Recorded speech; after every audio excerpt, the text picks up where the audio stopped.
All right, guys, Billy's going to do a cold start on the 65 Honda CL77. Key on, kicker out, fuel on, choke a little bit.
So when the boys brought this up to the showman, Billy, I heard a lot of oohs and ahs from you when they brought this one in. So this is an original paint 1965 model.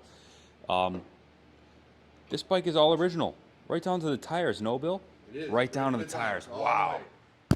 Amazing, amazing survivor. Incredible that no one bothered to change the tires in all these years. You know, they're all age checked and cracked, but they are the original rubber. I mean, it's amazing. It's like a time capsule, man. It is. And a lot of the parts that were taken off these bikes and chucked, like the silencer on the end of the two stinger pipes here, there was a thing called snuffer knots that you could buy out of the magazine back in the day. It was like a little disc with a hole in the center, and it would fit in the end of the exhaust, and it had a knob on it here so you could adjust your exhaust note. If you're going through town, you might soften it down. If you're outside of town, you'd leave it wide open so it would make a big crack. But so these exhausts don't exist anywhere. You just don't see them anymore. You know, they got chucked. And a couple of things, I didn't even know these bikes had a rubber on the shift lever, and the CT70 style foot pegs. You know, Honda didn't let anything go to waste. This is from 1965. You know, these same pegs were on the CT70 in the 70s. And all the original bits and pieces, the original hand grips, and this little gadget here to put some tension on the adjusters. This little spring here that's on both sides. You know, fork boots, fenders, everything is stock and original. You know, I don't see anything here that doesn't belong. Yeah, it's one of those bikes you know, it draws you in, and once you start looking at the details, super impressive. Honestly, it's just been so many years. Yeah, really, someone totally preserved this properly. I mean, the chain guard. If you're going to ride this bike off the road back in the day, you take the lights off, you take off the chain guard, the exhaust. So this bike was very well looked after. It's only got 7,000 miles on it. You know, the original seat, the seat cover is original. It doesn't have a mark on it. And all this metal piping around the edge is in perfect condition. Just really very well preserved.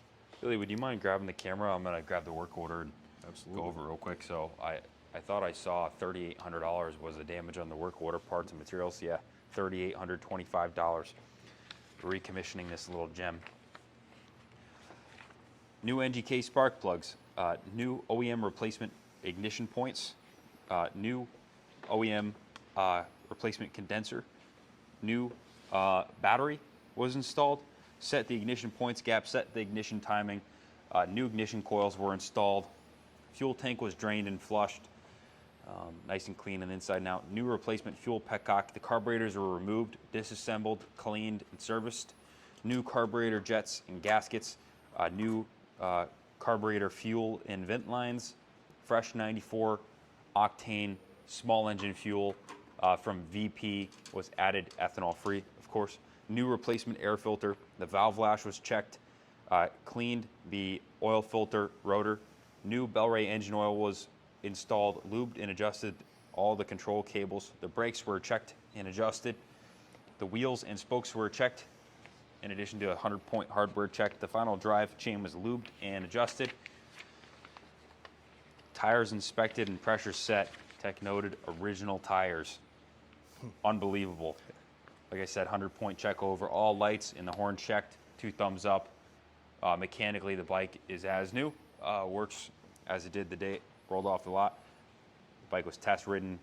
Brought it back down to service where the cards were adjusted again. Then in detail, they very carefully hot water hand washed and detailed the bike to preserve its condition. No touch up or repainting was performed anywhere on this bike. Amazing. I'm so glad the detail boys were very careful with this, and it's evident. And you can see where they very carefully polished over what little bits of rust there are here, on the fender and the tank. I don't know if that's rust or just missing paint, but they were careful not to disturb it, which is totally 100% correct. And what they did was absolutely spot on. So it blows my mind that all the details are here, even the little plug for the second mirror. This is for the Japan market. You would have the mirror on the right side, or the UK. Wow. Mirror on the left for American market. Wow. Yep. Look at that Type 1. I always love to see on the 60s Hondas, the font was different. Yes. On the Honda Yes. side cases. Yeah, exactly the right. font was, this bike is nearing, what, 60 years old? Yeah. Holy cow. In 2 years, it'll be 60 years old. Right. Yeah. And this is before they even had the term dual sport. Honda called this a dual purpose motorcycle, believe it or not. So the dual sport did not exist in this era. So everyone was trying to find a way to compete off-road, and this is the way they did it. They took the street bike and put high pipes on it and a skid plate under the engine, which is still there and in good condition. And that was their version of a dirt bike at the time, or a crisscross that you could do either with. So this is a bike that you could put down the road at 50, 60 miles an hour with, or ride off on some back roads, some trails, easy trails or dirt roads. Yeah, and today it would be viable the same way. It's really cool. It's very peppy. In fact, I think I lit up the rear tire a little bit here on the hardwood floor. Yeah. Yep, just a little bit. I'll send Jordan in to polish the floors up. Yeah, unintentionally, yeah, for sure. Guys, we offer financing on these classics through Freedom Road. You can call in for a quick pre-application, 860-471-0192, or you can send your zip code to us by eBay message for a shipping quote. Billy, you opened the toolkit here. Original toolkit is present. Oh, yeah. Sorry I didn't mention that. Yeah, man. Because this amazingly Wow. survived it. All the Honda Works tools from back in the day, spare fuses. The tool bag is brand new on the inside. Fantastic. And this set the example. This is 1965, remember. These type of toolkits were available in Hondas right up through the 80s. Wow. And maybe even beyond. But they were trying to find a better way. So this way you could, if you broke down on the trail or down the road somewhere out in the middle of nowhere, you could fix your own bike and carry on. And that's what people did back then. How cool is that? Yeah. Very nice. Very well preserved. Guys, thank you for watching thus far. Billy, we had a good day today between the 65 R50 and now the 65 CL77. It seems like 65 is the theme here. I want to point out one other thing on this bike. Man, please. The 65 BMW has a big knob here as a steering damper. It's just a friction disc. This has a legitimate shock absorber here, which is the steering damper that prevents the bike from any kind of wobbling, or it was intended to do that. And that's directly from their racing department, I'm sure. That was the way they overcame any handling issues that were with the bike, was just by putting on a steering damper.